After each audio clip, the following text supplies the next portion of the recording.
What is going on, y'all? Psych Perspectives here, GeoFucks, and today we are going to be discussing how you get hired in. You get a new job, a new employment, and you're hired in for a specific job role, but you quickly realize maybe in 1 to 3 months, 30 to 90 days, 4 to 12 weeks, you quickly realize you are doing more than that specific role that you were hired in for. This is another way that a lot of these jobs, employers, they hook, line, and sinker you, and you end up being overworked.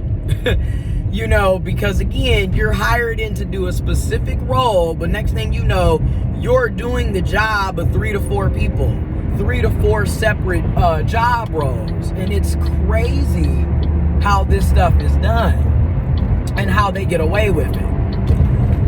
And some people want to say, well, it's about multitasking. Child, you know me, I can speak from personal. I always try to speak from my personal experience. I've yet to have a job where I'm hired in to do a specific job role, and that's the only job role that I'm doing.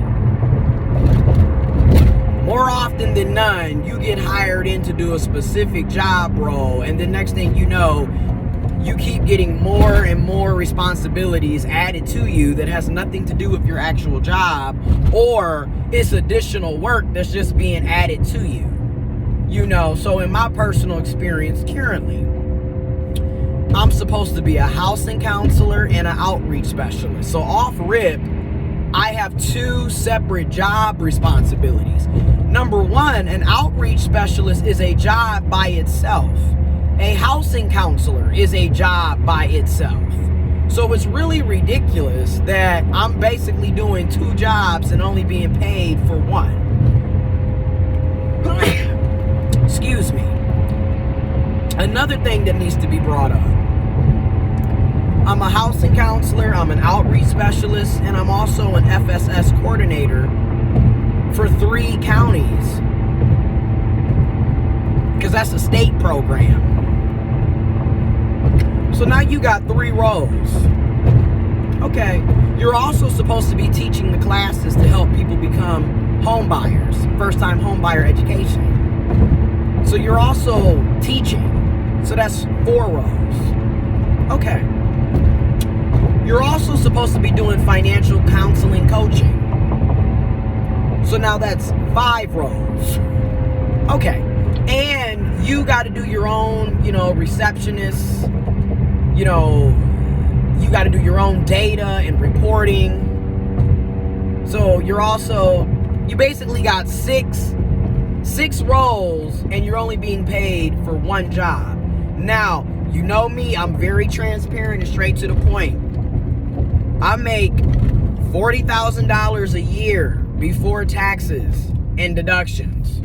After taxes and deductions, that $40,000 turns to $28,440. And I have 6 roles, 6 separate responsibilities. And that's what I'm talking about. Like, what is this? And this happens so often to so many people who are working, who are employed. And then you wonder why so many of us end up burnt out, overworked, and severely underpaid. How in the hell are you doing 6 roles and only being paid $40,000 before taxes and deductions? You're overworked, you're tired, you're exhausted, you're spread so thin. Because again, 6 roles, I'm only 1 person. Now keep in mind, I work with 2 other people in my department. So it's 3 of us all doing these 6 roles. And keep in mind, just the FSS program by itself is over 100 clients. So, and we're talking about 3 different counties in the state. So it's wild. It's mind-boggling. And, you know, this is always an ongoing issue.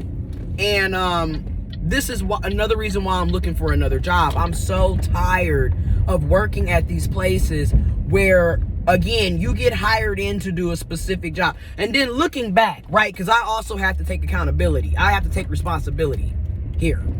Looking back, I had no business accepting the offer because, again, how the hell you gonna be a housing counselor and the outreach specialist and you're only being paid $40,000?